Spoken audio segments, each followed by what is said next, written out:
નમસ્કાર વિદ્યાર્થી મિત્રો, સ્વાગત છે તમારું ઓરેકલ કેરિયર એકેડેમીના આજના કરંટ અફેર્સ વિથ જીકે સિરીઝના વિડીયોમાં.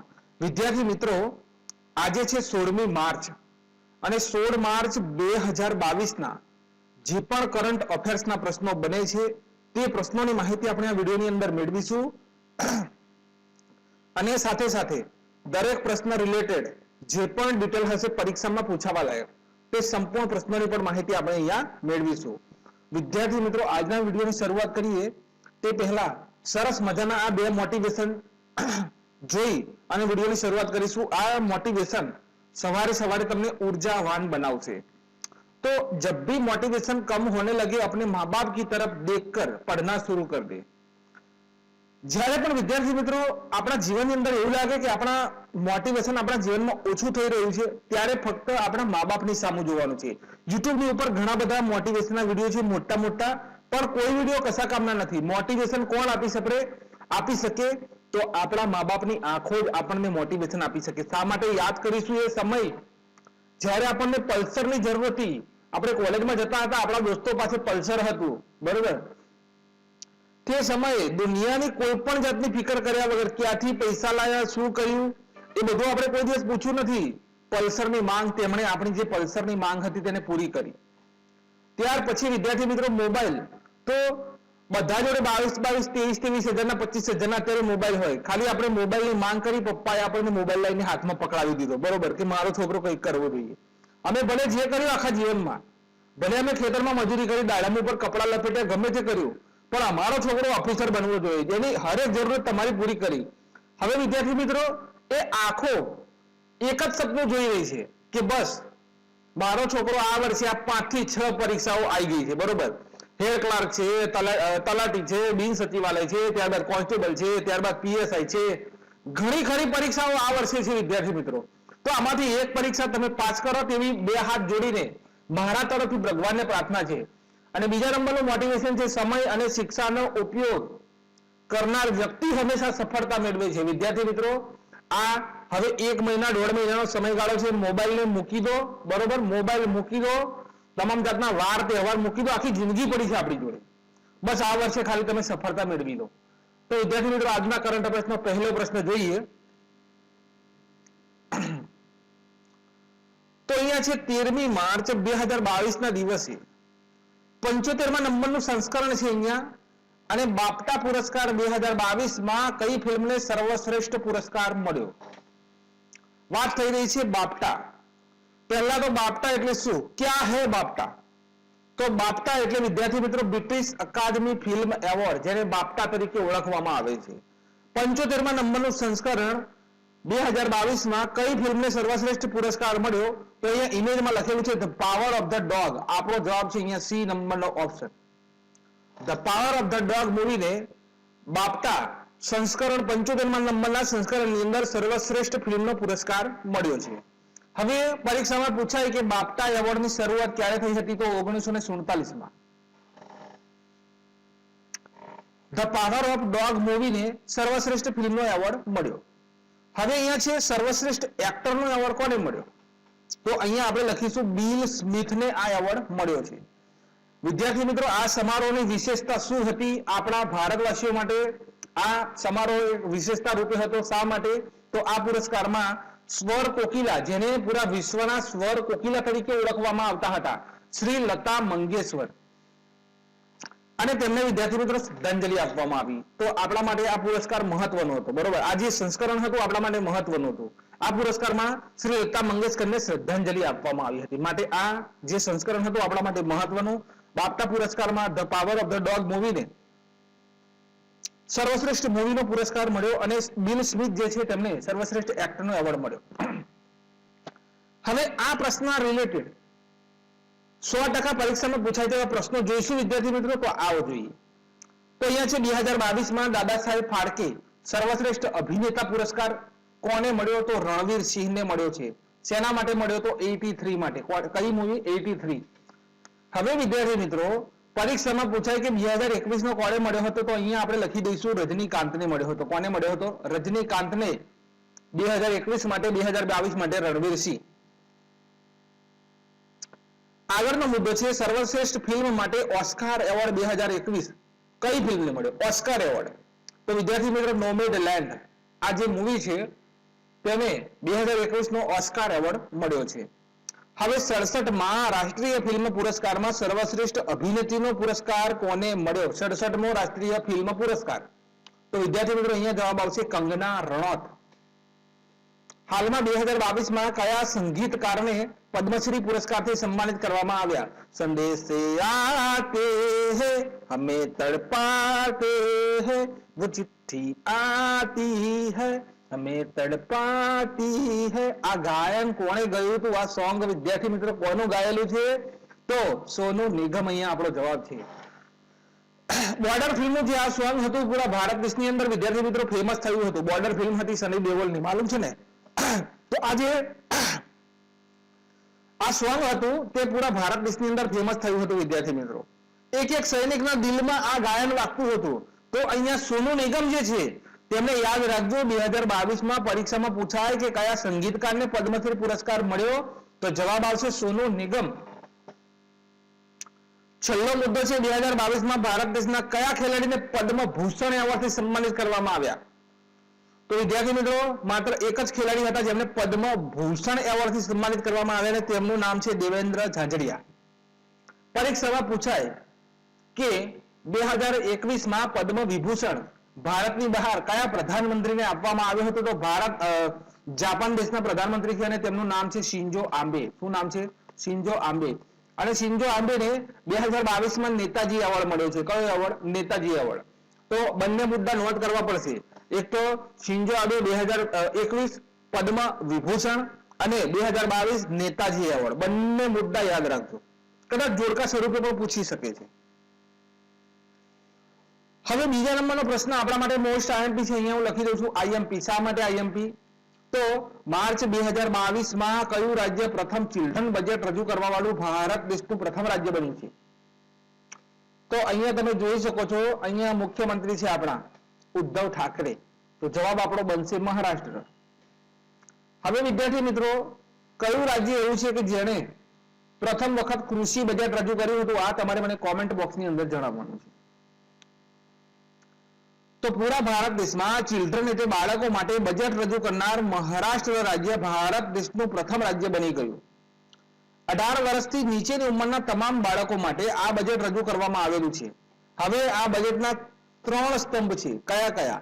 એક તો બાળકોનું સ્વાસ્થ્ય, બીજા નંબરે પોષણ અને ત્રીજા નંબરે શિક્ષણ. આ 3 સ્તંભ ઉપર અહીંયા મહારાષ્ટ્ર રાજ્યની સરકાર દ્વારા ઉદ્ધવ ઠાકરે સાહેબ મહારાષ્ટ્ર રાજ્યના મુખ્યમંત્રી છે અને તેમના દ્વારા વિદ્યાર્થી મિત્રો આ બજેટ રજૂ કરવામાં આવેલું. આ બજેટની ઘોષણા કરવામાં આવેલી છે ચિલ્ડ્રન બજેટની. બરોબર. તો અતિ મહત્વપૂર્ણ પ્રશ્ન છે, આવનારી પરીક્ષાઓની અંદર 100% પૂછાય તેવો. હવે અહીંયા વાત થઈ રહી છે બજેટની. તો 2022-23 નું જે આપણું બજેટ હતું તેની અંદર ફિસ્કલ ડેફિસિટ જીડીપી ના કેટલા ટકા અનુમાનિત છે વિદ્યાર્થી મિત્રો? 2022-23 ફિસ્કલ ડેફિસિટ જીડીપી ના કેટલા ટકા અનુમાનિત છે વિદ્યાર્થી મિત્રો? રાજકોષીય ઘાટો. તો અહીંયા જવાબ આવશે 6.4%. કેટલો? 6.4%. હવે પૂછાય કે ભારત દેશના 2022ના બજેટમાં અહીંયા વિચારજો ક્યાંથી ક્યાં સુધી તમને લઈ જાઉં છું. અહીંયા ખાલી ફક્ત ધ્યાન આપજો. ભારત દેશના 2022ના બજેટમાં આધાર સ્તંભ કેટલા હતા? 4 આધાર સ્તંભ હતા. કેટલા હતા? 4. પ્રથમ આધાર સ્તંભ કયો હતો? તો ગતિ શક્તિ એટલે કે ઇન્ફ્રાસ્ટ્રક્ચર. નોંધ કરજો, પ્રથમ આધાર સ્તંભ કયો હતો? તો ગતિ શક્તિ ઇન્ફ્રાસ્ટ્રક્ચર. અને પ્રધાનમંત્રી ગતિ શક્તિ અંતર્ગત 3 દિવસ પહેલા ભારત દેશમાં પ્રથમ કાર્ગો ટર્મિનલ કઈ જગ્યાએ સ્થાપિત થયું? તેનું ઉદ્ઘાટન કઈ જગ્યાએ થયું? તો આસનસોલ, વેસ્ટ બેંગાલ, પશ્ચિમ બંગાળની અંદર. તો આ મહત્વનો મુદ્દો ક્લિયર. અધૂરી માહિતી કોઈ દિવસ લેવાની નહીં કોઈ જગ્યાએથી. તો ભારત દેશના 2022ના બજેટમાં આધાર સ્તંભ કેટલા હતા? 4. પ્રથમ આધાર સ્તંભ ગતિશક્તિ ઇન્ફ્રાસ્ટ્રક્ચર. પ્રધાનમંત્રી ગતિશક્તિ યોજના અંતર્ગત ભારત દેશમાં પ્રથમ કાર્ગો ટર્મિનલ સ્થાપિત થયું આસનસોલ, પશ્ચિમ બંગાળ. હવે હાલમાં રેલમાર્ગમાં રેલગાડીના એક્સિડન્ટને રોકવા માટે કઈ પ્રણાલી વિકસિત કરવામાં આવી? આવું પણ પરીક્ષામાં પૂછાશે. તો અહીંયા આપણો જવાબ છે કવચ પ્રણાલી. નેશનલ રોપવે ડેવલપમેન્ટ પ્રોગ્રામનું નવું નામ શું આપવામાં આવ્યું? તો વિદ્યાર્થી મિત્રો જે આપણો નેશનલ રોપવે ઉડન ખટોલા બરોબર, આ પ્રોગ્રામ જે છે તેને પર્વતમાલા યોજના નામ આપી દેવામાં આવ્યું છે બજેટની અંદર. તો આટલો મુદ્દો વિદ્યાર્થી મિત્રો યાદ રાખવાનો, કોઈ દિવસ કોઈ જગ્યાએથી અધૂરી માહિતી નહીં લેવાની. બસ આટલેથી આપણો પ્રશ્ન પૂરો નથી થઈ જતો. અધૂરી માહિતી જ આપણા માટે નકામી છે. માહિતી લો, પૂરી લો, જ્યાંથી લો. અને બે હાથ જોડીને તમને વિનંતી છે, કોઈ પણ જગ્યાએથી ઓપ્શન વગરનું કરંટ અફેર્સ કોઈ દિવસ જોવું નહીં. એ કરંટ અફેર્સ રદ્દી બરાબર છે. જેમ આપણે દિવાસળી ચોપી દઈએ છીએ ને પેપરને કામ પતી ગયા પછી, એમ રદ્દી બરાબર એ કરંટ અફેર્સ છે. કોઈ દિવસ ઓપ્શન વગરનું કરંટ અફેર્સ જોવું નહીં કોઈ જગ્યાએથી. એ કરંટ અફેર્સ કશા કામનું નહીં. તમને ખબર તો આવી જોઈએ ને, જીપીએસસી પેપર સામાન્ય નથી લેતી, ઓપ્શન હોય છે. માટે ઓપ્શન વાળું જ કરંટ અફેર્સ જોઈએ. આગળ જુઓ. હવે ત્રીજા નંબરનો પ્રશ્ન આ પણ આપણા માટે મહત્વનો. હવે 13 માર્ચ 2022 ના દિવસે અહીંયા છે યોગ મહોત્સવ. વિદ્યાર્થી મિત્રો, યોગ મહોત્સવનું ઉદ્ઘાટન કરવામાં આવ્યું. હવે તમે વિચાર કરતા હશો કે યોગ મહોત્સવ તો જૂન મહિનામાં આવે છે, બરોબર? તો અત્યારે શું છે આ વર્ષે કયા નંબરનો આંતરરાષ્ટ્રીય યોગ દિવસ ઉજવવામાં આવશે? તો વિદ્યાર્થી મિત્રો, યોગ મહોત્સવ જે છે 2022 તેનું ઉદ્ઘાટન કોણે કર્યું? તો આપણા ભારત દેશના કેન્દ્રીય મંત્રી છે સર્વાનંદ સોનોવાલ, અને તેમના દ્વારા આ મહોત્સવનું ઉદ્ઘાટન કરવામાં આવ્યું. સર્વાનંદ સોનોવાલ હાલમાં ભારત દેશના પોર્ટ અને આયુષ મંત્રાલયના મંત્રી છે. વિદ્યાર્થી મિત્રો, અહીંયા આખી વાત તમને સમજાવી રહ્યો છું. 13મી માર્ચ 2022 ના દિવસે યોગ મહોત્સવનું ઉદ્ઘાટન કરવામાં આવ્યું, જેનું આ વર્ષે 8મા નંબરનું સંસ્કરણ છે. કયું 8મા નંબરનું સંસ્કરણ? 2015માં પ્રથમ યોગ મહોત્સવની ઉજવણી થઈ હતી. ગણી લો, 2015 થી અત્યાર સુધી 15, બરોબર? તો 2022માં 8મા નંબરનું સંસ્કરણ. શા માટે વિદ્યાર્થી મિત્રો અત્યારે તેનું મહત્વ છે? તો યોગ દિવસના 100 દિવસ પહેલા યોગનો પ્રચાર કરવા માટે આ ઉદ્ઘાટન કરવામાં આવેલું છે, બરોબર? યોગ દિવસનો જે યોગ મહોત્સવ ઉજવવાનો છે, બરોબર? આપણે જૂન મહિનામાં ઉજવીએ છીએ ને, તો એ ઉજવતા પહેલા 100 દિવસ પહેલા યોગનો પ્રચાર કરવા માટે. યોગ આપણા જીવનમાં અતિ જરૂરી છે. અત્યારે ઘણી ખરી બીમારીઓ યોગના માધ્યમથી જ મટતી હોય છે. માટે વિદ્યાર્થી મિત્રો, આ પ્રશ્ન પણ મહત્વનો. સર્વાનંદ સોનોવાલ, અતિ મહત્વપૂર્ણ પ્રશ્ન છે. હવે 2022માં 8મા નંબરનો યોગ દિવસ છે. પરીક્ષામાં પૂછાય કે આપણા ભારત દેશની બહાર પ્રથમ યોગ વિશ્વવિદ્યાલય કઈ જગ્યાએ શરૂ કરવા? વિદ્યાર્થી મિત્રો, આટલેથી આપણે છૂટું નથી થઈ જવાનું. પરીક્ષામાં પ્રશ્નો કેવા પૂછાય એ અહીંયા બતાવી રહ્યો છું. તો આપણા ભારત દેશની બહાર પ્રથમ યોગ વિશ્વવિદ્યાલય કઈ જગ્યાએ શરૂ થઈ? પરીક્ષામાં પૂછાય. તો Swami Vivekananda university, Los Angeles, અમેરિકાની અંદર. બીજો મુદ્દો છે દિવસ અને રાત બંને એક સરખા એક વર્ષમાં કેટલી વાર થાય? ઇક્વિનોક્સ. તો વિદ્યાર્થી મિત્રો, 2 વખત. ક્યારે ક્યારે? 21મી માર્ચ અને 23મી સપ્ટેમ્બર. દિવસ અને રાત બંને સરખા હોય, માત્ર 2 જ વખત વર્ષમાં. લાસ્ટ છે મહાભાષ્ય ગ્રંથના રચયિતા જણાવો, તો તેમનું નામ છે પતંજલિ. તો વિદ્યાર્થી મિત્રો, આ મુદ્દો ક્લિયર. હવે અહીંયા આવો પ્રશ્ન ક્રમનો જરા લોચા પડી ગયા. ના, 4થા નંબરનો પ્રશ્ન છે, બરોબર? 12મી માર્ચ 2022 ના દિવસે કેન્દ્રીય મંત્રી, જેમનું નામ છે જીતેન્દ્રસિંહ, ઉત્તર ભારતના પ્રથમ અંતરિક્ષ કેન્દ્ર સતીશ ધવન અંતરિક્ષ વિજ્ઞાન કેન્દ્રનું ઉદ્ઘાટન કઈ જગ્યાએ કર્યું? પહેલા તો જીતેન્દ્રસિંહ અહીંયા નામ આવ્યું એટલે એક પ્રશ્ન આપણે નોંધી લઈશું. તો આપણા કેન્દ્રીય મંત્રી જીતેન્દ્રસિંહે હૈદરાબાદની અંદર વિદ્યાર્થી મિત્રો ઓપન રોક ગાર્ડનનું, ભારત દેશનું પ્રથમ ઓપન રોક સંગ્રહાલયનું ઉદ્ઘાટન કર્યું છે. કોણે? જીતેન્દ્રસિંહ. હવે અહીંયા આપણો જવાબ બને છે જમ્મુ વિશ્વવિદ્યાલય. તો ઉત્તર ભારતનું પ્રથમ સતીશ ધવન અંતરિક્ષ વિજ્ઞાન કેન્દ્રનું ઉદ્ઘાટન કેન્દ્રીય મંત્રી જીતેન્દ્રસિંહે જમ્મુ કેન્દ્રીય વિશ્વવિદ્યાલયમાં કર્યું.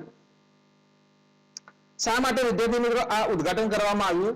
તો ઉત્તર ભારતની જે નદીઓ છે અને જે ગ્લેશિયર છે તેનું રિસર્ચ કરવા માટે આ સેન્ટરની સ્થાપના કરવામાં આવેલી છે. હવે અહીંયા એક મુદ્દો આપણા માટે અતિ મહત્વપૂર્ણ બની જાય છે. તો એક તો છે જવાહરલાલ નહેરુ વિદ્યાલય. તો વિદ્યાર્થી મિત્રો, શાંતિ શ્રી ધુલીપુડી પંડિત તેના પ્રથમ મહિલા ચાન્સેલર બન્યા છે. શાંતિ શ્રી ધુલીપુડી પંડિત તેના પ્રથમ વિદ્યાર્થી મિત્રો ચાન્સેલર બન્યા. અહીંયા પરીક્ષામાં પૂછાય છે કોઈ નદીના નામ ઉપરથી રાખવામાં આવેલ ભારત દેશનું પ્રથમ વિશ્વવિદ્યાલય કયું? તો સિંધુ કેન્દ્રીય વિશ્વવિદ્યાલય લદ્દાખમાં આવ્યું, બરોબર? તો આટલે સુધીનો મુદ્દો ક્લિયર કરજો. હવે વિદ્યાર્થી મિત્રો, અહીંયા વાત જો સતીશ ધવન સ્પેસ સેન્ટરની ચાલી રહી છે, તો એક પ્રશ્ન છે મારા તરફથી, PSLV C-52 શું છે? તો વિદ્યાર્થી મિત્રો આ PSLV 52 રોકેટ છે. શું છે? રોકેટ. આ જ રોકેટના માધ્યમથી ઇન્ડિયન સ્પેસ રિસર્ચ ઓર્ગેનાઇઝેશન દ્વારા પૃથ્વીના અવલોકન માટે 2022ના વર્ષનો પ્રથમ ઉપગ્રહ મોકલવામાં આવ્યો છે. માટે આ પ્રશ્ન મહત્વનો. આ ઉપગ્રહનું નામ છે EOS-04 અર્થ ઓબ્ઝર્વેશન સેટેલાઇટ 04. વિદ્યાર્થી મિત્રો PSLV C-52 રોકેટના માધ્યમથી મોકલવામાં આવ્યો. પરીક્ષામાં આ મુદ્દો આવી શકે છે 100%. તો નોંધ કરજો. હવે અહીંયા પાંચમો પ્રશ્ન છે આપણો. મ્યુઝિયમ ઓફ ધ ફ્યુચર હાલમાં જ ચર્ચામાં છે, કઈ જગ્યાએ આવેલ છે? તો પૂરા વિશ્વની સૌથી સુંદર ઇમારત જાહેર કરવામાં આવેલી છે. હાલમાં પૂરા વિશ્વની સૌથી સુંદર ઇમારત જાહેર કરવામાં આવેલી છે અને આ ઇમારત આવેલી છે દુબઈમાં. કઈ જગ્યાએ? Dubai. Museum of the future દુબઈમાં આવેલ છે. દુનિયાની સૌથી સુંદર ઇમારત જાહેર કરવામાં આવેલી છે. તો તમે ઇમેજમાં જોઈ શકો છો વિદ્યાર્થી મિત્રો, આ છે મ્યુઝિયમ ઓફ ધ ફ્યુચર. તેનું નામ શા માટે મ્યુઝિયમ ઓફ ધ ફ્યુચર રાખવામાં આવેલું છે સમજી લો. તો 2071 સુધી વિશ્વ બતાવવામાં આવેલું છે. શું? સોરી, 2071 સુધી આ ઇમારતમાં પૂરું વિશ્વ બતાવવામાં આવેલું છે, માટે તેનું નામ મ્યુઝિયમ ઓફ ધ ફ્યુચર પડેલું છે. આ ઇમારત 7 માળની છે. કેટલા? 7 માળની. 77 મીટર તેની ઊંચાઈ છે. 2071 શબ્દ કેમ પસંદ કર્યો છે? આ અહીંયા આપણા માટે શોધખોળ છે એક જાતની, કે 2071 શબ્દ શા માટે પસંદ કર્યો? તો વિદ્યાર્થી મિત્રો 1971 માં દુબઈની સ્થાપના થઈ હતી અને 2071 માં 100 વર્ષ તેને પૂરા થશે, માટે અહીંયા દુબઈ ગવર્મેન્ટ દ્વારા વિદ્યાર્થી મિત્રો 2071 શબ્દ પસંદ કરવામાં આવેલો છે. મ્યુઝિયમ ઓફ ધ ફ્યુચર હાલમાં ચર્ચામાં રહેલું છે, કેમ કે વિશ્વની સૌથી સુંદર ઇમારત જાહેર કરવામાં આવેલું છે દુબઈમાં. હવે યુએઈ ની રાજધાની કઈ છે? તો અબુધાબી. યુએઈ ના અવકાશ મિશનનું નામ જણાવો, પરીક્ષામાં પૂછાય. તો સંયુક્ત અરબ અમીરાતના અવકાશ મિશનનું નામ છે હોપ મિશન. ભારત દેશ સિવાય બીજા કયા દેશમાં પ્રથમ IIT ની સ્થાપના થઈ? આ પણ મુદ્દો મહત્વનો. તો સંયુક્ત અરબ અમીરાત. અને વિશ્વની પ્રથમ પેપરલેસ સરકાર સંયુક્ત અરબ અમીરાત. તો આટલો મુદ્દો વિદ્યાર્થી મિત્રો રાખીએ. આમ તો મુદ્દા તો ઘણા બધા નીકળે, પણ થોડું દિલ્હી મગજની અંદર તમને આપતો રહો તો તમને પણ મજા આવે. હવે યુએઈ ના તો લગભગ 20 મુદ્દાઓ અહીંયા આવી જતા હોય, પણ જો 20 મૂકું તો તમને પણ કંટાળો આવી જાય, બરોબર ને? તો અહીંયા 2-4 રોજના જે મુદ્દા હોય તે તમારા મગજની અંદર જો ગ્રહણ કરાવતો રહો તો ડેલી તમારું રિવિઝન થતું રહે. એવું અમારો ઉદ્દેશ્ય છે એમ. હવે એક ઝાટકે 20 મુદ્દા આપી દો તો તમને પણ કંટાળો આવે કે સાહેબ એ દે ધડાધડ યુએઈ ના પ્રશ્નો મૂકી દીધા છે, બરોબર? તો ડેલી થોડું. તો આગળ 6થા નંબરનો પ્રશ્ન. હાલમાં કયા ભારતીય લેખિકા છે, બરોબર? અહીંયા ભારતીય લેખિકાની વાત થઈ રહી છે, જેમને હિન્દી ઉપન્યાસ છે તેમના માટે આંતરરાષ્ટ્રીય બુકર પ્રાઇઝ માટે નામાંકિત કરવામાં આવે. હવે વિદ્યાર્થી મિત્રો નામાંકન થયું એટલે આ એવોર્ડ તેમને જ મળવાનો છે, બરોબર? નામાંકન એટલા માટે થતું હોય, પહેલા તો અહીંયા આપણી પાસે ગીતાંજલિ નામ છે, તો અહીંયા આપણે યાદ રાખીશું ગીતાંજલિ. હવે વિદ્યાર્થી મિત્રો તેમનો હિન્દી ઉપન્યાસ છે ટોમ્બ ઓફ. અહીંયા ટોમ્બ છે, ટોમ્બ ઓફ સેન્ટ માટે બુકર પ્રાઇઝ માટે નોમિનેટ કરવામાં આવ્યા છે. તો શાંતિથી નોંધ કરી લેજો, ભારત દેશના લેખિકા છે અને હિન્દી ઉપન્યાસ માટે 2022 નો બુકર પ્રાઇઝ તેમને મળશે. તેમની રચના કઈ છે? તો ટોમ્બ ઓફ સેન્ટ માટે તેમને નોમિનેટ કરવામાં આવ્યા છે. તો અહીંયા સુધીની વાત ક્લિયર. ઓપ્શન નંબર A દયા પ્રકાશ સિન્હા. આ નામ પણ મહત્વનું. દયા પ્રકાશ સિન્હાને હિન્દીમાં તેમના નાટક સમ્રાટ અશોક માટે સાહિત્ય અકાદમી પુરસ્કાર મળ્યો છે. સી નંબરનો ઓપ્શન છે નમિતા ગોખલે. તો તેમને અંગ્રેજી માટે સાહિત્ય અકાદમી પુરસ્કાર મળ્યો છે, અંગ્રેજી માટેની તેમની રચના માટે, બરાબર? અને અહીંયા વિદ્યાર્થી મિત્રો ગીતાંજલિ શબ્દની વાત થઈ રહી છે, તો એક શબ્દ આપણે કેમ ભૂલી જઈએ? ભારત દેશમાં રવિન્દ્રનાથ ટાગોરને ગીતાંજલિ નામની રચના માટે સૌપ્રથમ 1930માં નોબેલ પુરસ્કાર મળ્યો હતો. તો આટલે સુધીનો મુદ્દો યાદ રાખીને વધીએ આગળ. 7મા નંબરનો પ્રશ્ન છે.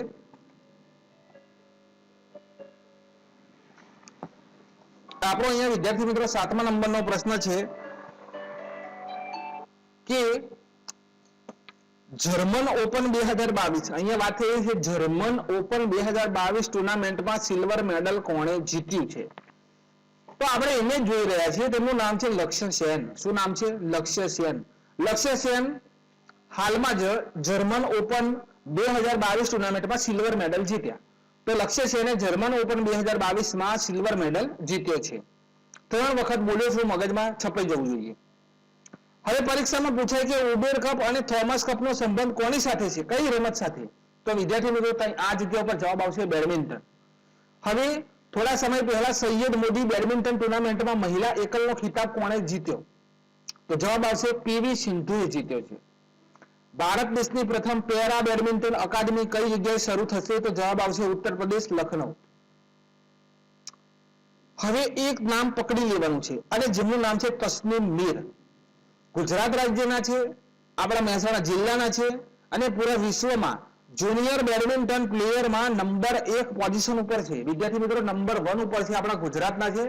બહુ ખુશીની વાત છે, આનંદ થાય આવી વાત સાંભળીએ તો કે આપણા ગુજરાતના કોઈ ખેલાડી વિશ્વ સ્તર ઉપર નંબર 1 ઉપર છે. અહીંયા છે તેમનું નામ તસ્નીમ મીર.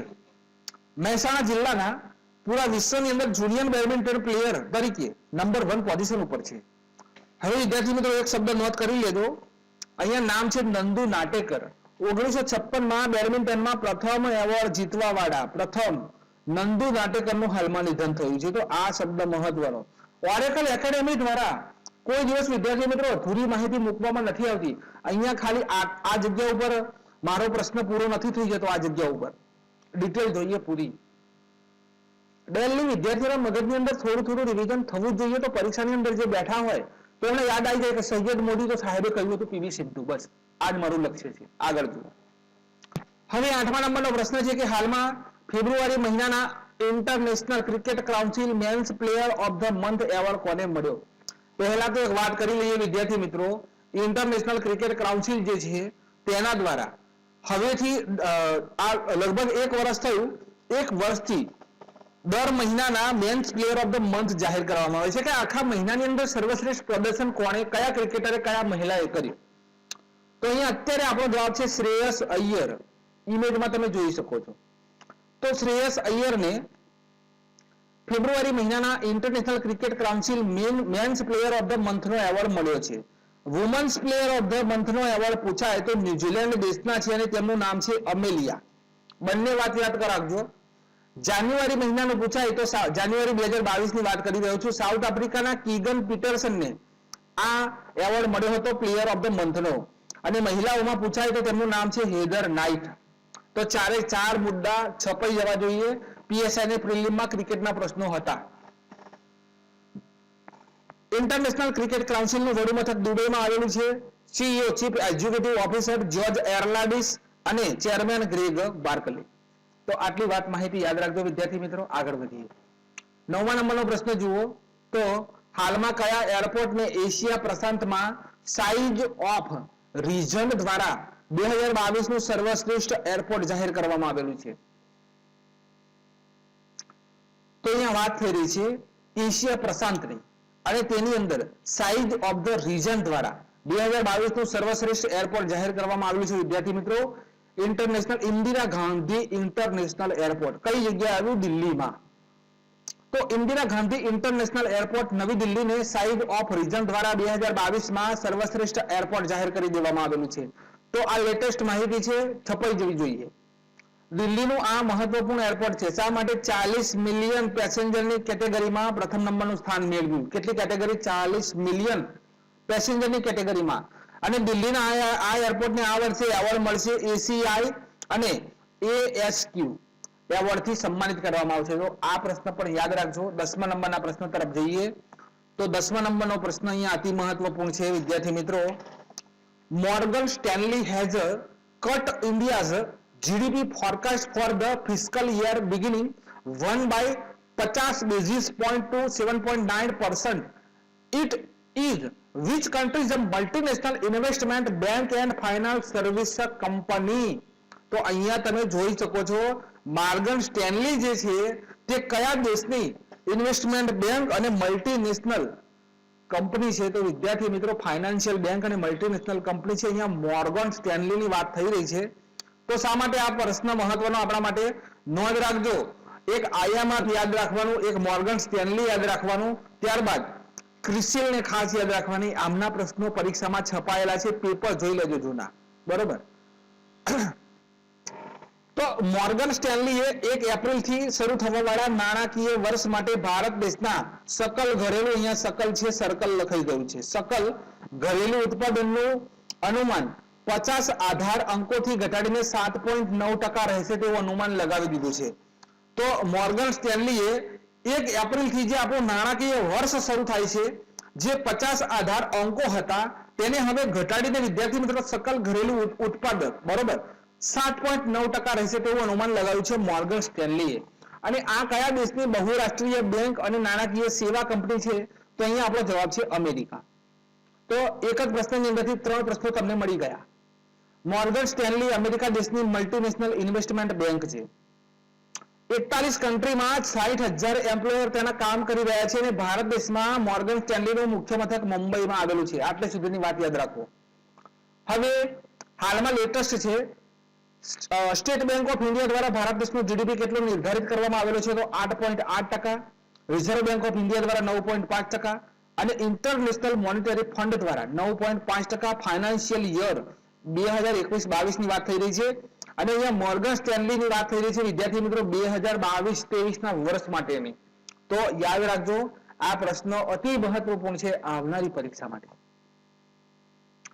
11મો પ્રશ્ન છે વિદ્યાર્થી મિત્રો, આ પ્રશ્નમાં ખાલી ફક્ત મેં રમત કરી છે.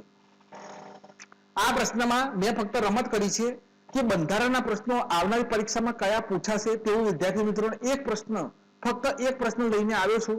આ પ્રશ્ન ગમે છે તો વિદ્યાર્થી મિત્રો તમારી આંગળીને થોડું કષ્ટ આપજો અને લાઈક અને કોમેન્ટ જરૂરથી કરજો. આ મહેનત, આ જાગી અને આખી રાત જો સારા પ્રશ્નોની શોધખોળ કરી અને જો બનાવતો હોય વિડીયો તો ફક્ત તમારી મહેનત માટે. તો નીચે આપવામાં આવેલ વાક્યો ઉપર વિચાર કરો અને સાચા વાક્ય પસંદ કરવાના છે. તો એક છે જજની નિયુક્તિ માટે 1996 કોલેજિયમ પ્રણાલી શરૂ થઈ હતી. તો વિદ્યાર્થી મિત્રો પહેલું વાક્ય જ ખોટું છે અહીંયા, બરોબર? પહેલું વાક્ય જ ખોટું છે. 1996 શરૂઆત નથી થઈ. બીજું, કોલેજિયમ પ્રણાલીમાં ભારત દેશના મુખ્ય ન્યાયાધીશ અને તેમની અધ્યક્ષતામાં સુપ્રીમ કોર્ટના 4 વરિષ્ઠ જજ હોય છે. તો ભાઈ આ વાત સાચી છે, આ વાત સાચી. અને કોલેજિયમની સિફારિશ છેલ્લી હોય છે, તેના ઉપર પૂર્ણ વિચાર થઈ શકતો નથી. તો વિદ્યાર્થી મિત્રો આ વિધાન પણ ખોટું છે. પૂર્ણ વિચાર થઈ શકે છે ભાઈ. તો 2 વિધાન ખોટા પડ્યા. બચ્યું શું આપણા માટે? તો જવાબ આવશે માત્ર 2. તો આ ફક્ત એક રમત છે, એક જાતનું મારું માઇન્ડ ચલાવ્યું છે તમારા માટે કે પરીક્ષામાં બંધારણના આવા પ્રશ્ન આ પરીક્ષાઓની અંદર પૂછાશે. તો વિદ્યાર્થી મિત્રો વિડીયો ગમે છે તો લાઈક અને કોમેન્ટ જરૂરથી કરજો. 12મો પ્રશ્ન જુઓ. અહીંયા નામ છે પંડિતા રમાબાઈ સ્મૃતિ શતાબ્દી મહિલા ઉદ્યોગ યોજના કયા રાજ્ય સરકાર દ્વારા શરૂ કરવામાં આવી? પંડિતા રમાબાઈ સ્મૃતિ શતાબ્દી મહિલા ઉદ્યોગ યોજના. તો જવાબ આવશે આપણો અહીંયા મહારાષ્ટ્ર. તો પંડિતા રમાબાઈ સ્મૃતિ શતાબ્દી મહિલા ઉદ્યોગ યોજના મહારાષ્ટ્ર રાજ્યએ શરૂ કરી છે. શા માટે? વિદ્યાર્થી મિત્રો રમાબાઈ કોણ હતા? તો 1858 તેમનો જન્મ થયેલો છે. 1922 તેમનું મૃત્યુ થયું હતું. આ 2022 નું વર્ષ ચાલી રહ્યું છે. નારીવાદી સમાજ સુધારક હતા, બરોબર? 2022 નું અત્યારે વર્ષ જ ચાલી રહ્યું છે. 1922 તો 2022 ની અંદર મહારાષ્ટ્ર રાજ્યની સરકાર દ્વારા પંડિતા રમાબાઈ સ્મૃતિ શતાબ્દી મહિલા ઉદ્યોગ યોજના શરૂ કરવામાં આવી છે. શા માટે? તો જે મહિલાઓના પતિની મૃત્યુ કોરોના વાયરસના કારણે થઈ છે અને તેમને પગ ઉપર ઊભા કરવા માટે લોન આપવામાં આવશે માટે અહીંયા યોજના શરૂ કરવામાં આવેલી છે. તો આ માટે મહત્વનો. 13મા નંબરનો પ્રશ્ન પણ અતિ મહત્વપૂર્ણ, છાપી લેજો. આપણા ભારત દેશે બ્રહ્મોસ મિસાઇલનું સફળ પરીક્ષણ કર્યું. તો વિદ્યાર્થી મિત્રો અત્યાર સુધી બ્રહ્મોસ મિસાઇલનું 400 મીટર રેન્જનું લેટેસ્ટ વર્ઝન હતું આપણી પાસે. હવે 800 મીટર રેન્જની મિસાઇલનું સફળ પરીક્ષણ કર્યું છે. તો ફાઇટર જેટ પૂછાય પરીક્ષામાં, કયા ફાઇટર જેટથી વિદ્યાર્થી મિત્રો સફળ પરીક્ષણ કર્યું? તો નામ આવશે સુખોઈ. કયું નામ આવશે? સુખોઈ. બ્રહ્મોસ સુપરસોનિક મિસાઇલનું સફળ પરીક્ષણ કર્યું છે ફાઇટર જેટ સુખોઈથી. કેટલા કિલોમીટરની રેન્જ છે? તો 800 કિલોમીટરની રેન્જ છે. દુશ્મનોના બંકર અને તેના સ્થાનને નિસ્તો નાબૂદ કરી શકે છે. અહીંયા વ્લાદિમીર પુતિન દ્વારા કહેવામાં આવ્યું કે બ્રહ્મોસ મિસાઇલ ભારત દેશનું બ્રહ્માસ્ત્ર છે. શા માટે વિદ્યાર્થી મિત્રો તેમણે આવું કહ્યું? તો બ્રહ્મોસ મિસાઇલનું નિર્માણ રશિયા દેશના સહયોગથી ભારત દેશમાં થયું હતું માટે વ્લાદિમીર પુતિન બોલ્યા કે બ્રહ્મોસ મિસાઇલ ભારત દેશનું બ્રહ્માસ્ત્ર છે. DRDO defence research development organisation દ્વારા મિસાઇલનું સફળ પરીક્ષણ કરવામાં આવ્યું. ફાયર એન્ડ ફોરગેટના સિદ્ધાંત ઉપર આ મિસાઇલ કાર્ય કરે છે. દાગો ઓર ભૂલ જાઓ. કઈ રીતે વિદ્યાર્થી મિત્રો સમજવું હોય તો સમજી લો. માનો કે આ એક જગ્યા છે, તેના ઉપર અહીંયા બ્રહ્મોસ મિસાઇલ ટાંકવામાં આવેલી છે. આ રીતે આ બ્રહ્મોસ મિસાઇલ છે, આ જગ્યા ઉપર નિશાન લગાવવામાં આવેલું છે. હવે આ નિશાન પોતાના જગ્યા ઉપરથી થોડું આગું પાછું પણ થાય તો પણ આ મિસાઇલ તેના ઉપર જ ત્રાટકશે. ફાયર એન્ડ ફોરગેટ, બરોબર. તો આપણા દેશે અત્યારે બ્રહ્મોસ મિસાઇલનું સફળ પરીક્ષણ કર્યું. તેની રેન્જ છે 800 કિલોમીટરની. ફાઇટર જેટ સુખોઈથી સુપરસોનિક વિદ્યાર્થી મિત્રો તેની સ્પીડ કેટલી છે? તો 2.0 મેક, 2.8 છે, બરોબર, મેક. હવે આ 2.8 મેક એટલે શું? તો અહીંયા આપણે ખાલી સામે કોઈ વ્યક્તિને બોલાવતા હોય કે મનીષને ત્યાં અવાજ સંભળાય તે પહેલા આ મિસાઇલ તેના ઉપર છૂટી પડે, એટલે 2.8 મેક તેની સ્પીડ છે. યાદ રાખજો. અહીંયા ખાલી આપણે એમ બોલીએ કે મનીષ, હવે મનીષને આપણો શબ્દ સંભળાય તે પહેલા મિસાઇલ તેના ઉપર પહોંચી જાય. માટે સુપરસોનિક સૌથી ફાસ્ટ છે. ભારત દેશનું બ્રહ્માસ્ત્ર તરીકે ઓળખવામાં આવે છે. 14મા નંબરનો પ્રશ્ન, સોરી, કયો પ્રશ્ન આવ્યો? હા, 14મા નંબરનો. તો 14મા નંબરનો પ્રશ્ન છે કે 16મી માર્ચના દિવસે નેશનલ વેક્સિનેશન દિવસ તરીકે ઉજવવામાં આવે છે. રાષ્ટ્રીય રસીકરણ દિવસ. તો 1995માં 16 માર્ચના દિવસે ભારત સરકારે પ્લસ પોલિયો અભિયાનની શરૂઆત કરી હતી, જેના કારણે 16 માર્ચ ને રાષ્ટ્રીય રસીકરણ દિવસ તરીકે ઉજવવામાં આવે છે. આખો મુદ્દો આટલો ક્લિયર કરજો. ભારત દેશમાં રસી પ્રત્યે જાગૃતતા લાવવા માટે આ દિવસની ઉજવણી કરવામાં આવે છે. 2014માં ભારત સરકારના આરોગ્ય અને પરિવાર કલ્યાણ મંત્રાલય દ્વારા 2014 થી મિશન ઇન્દ્રધનુષ. હવે પરીક્ષામાં પૂછાય કે મિશન ઇન્દ્રધનુષ નીચેનામાંથી કોની સાથે સંબંધ ધરાવે છે? તો યાદ રાખીશું વેક્સિનેશન સાથે, બરોબર. હવે વિદ્યાર્થી મિત્રો આજના કરંટ અફેર્સનો 15મો અને છેલ્લો પ્રશ્ન છે. 16 માર્ચ કવિ નાનાલાલનો જન્મદિવસ. તો તેમનો જન્મ 1877માં અમદાવાદમાં થયો હતો. તેમનું ઉપનામ શું છે? તો પ્રેમ ભક્તિ કવિ નાનાલાલનું ઉપનામ છે. ગુજરાતી સાહિત્યના મહાકવિ તરીકે ઓળખવામાં આવે છે. ડોલન શૈલીના જનક જણાવો. ડોલન શૈલીના જનક કોણ છે? તો કવિ નાનાલાલ. કવિ નાનાલાલના પિતા દલપતરામ ડાયાભાઈ નર્મદ યુગના મહાન કવિ હતા. 1919માં ગાંધીજીની 50મી જન્મ જયંતિ નિમિત્તે ગુજરાતનો તપસ્વી રચના ગાંધીજીને તેમણે અર્પણ કરી હતી. હવે વિદ્યાર્થી મિત્રો ઘણા વિડીયોની અંદર તમે જોયું હોય તો તેઓ કઈ સ્કૂલમાં ભણ્યા હતા, કઈ પદવી તેમણે મેળવી હતી, આ બધું પરીક્ષામાં કોઈ દિવસ પૂછાયું નથી, અત્યાર સુધી નથી પૂછાયું. તો તમારો કોઈ જાતનો ટાઈમ વેસ્ટ કરવા નથી માંગતો. આપણે ડાયરેક્ટ આપણા મુદ્દા ઉપર આવીશું. હવે તેમની રચનાઓ જોઈ લઈએ. તો તેમના ઉર્મી કાવ્યો છે ગીત મંજરી, મહેરામણના મોતી, પ્રેમ ભક્તિ ભજનાવલી અને પ્રજ્ઞા ચક્ષુના પ્રજ્ઞા બિંદુઓ કવિ નાનાલાલ. નાટકો જોઈ લો તો જયા જયંત, વિશ્વ ગીતા, અજીત અને અજીતા, જહાંગીર અકબર શાહ અને સંઘમિત્રા. ચરિત્ર છે તેમના કવિ સ્વર દલપત રામ. અને પ્રખ્યાત પંક્તિ તેમની ભૂલતા નહીં, પરીક્ષામાં પૂછા છે કે પાર્થને કહો હવે તો ચડાવે બાણ, હવે તો યુદ્ધ એ જ કલ્યાણ. આ પંક્તિ કોની? તો કવિ નાનાલાલની. અને લાસ્ટમાં અસત્ય માહિતી પ્રભુ પરમ સત્ય તું લઈ જા. કોની પંક્તિ? તો કવિ નાનાલાલ. ને તેમનું અવસાન 9 જાન્યુઆરી 1946માં થયું હતું. તો આ કરંટ અફેર્સનો વિડીયો વિદ્યાર્થી મિત્રો અતિ મહત્વપૂર્ણ હતો. આજની પરીક્ષામાં 100% પ્રશ્નો પૂછાઈ શકે છે. માહિતી ગમી હોય તો મારા ભવિષ્યના ઓફિસરો તમારી આંગળીને થોડું કષ્ટ આપજો અને લાઈક કોમેન્ટ કરજો. જય હિન્દ, જય ભારત.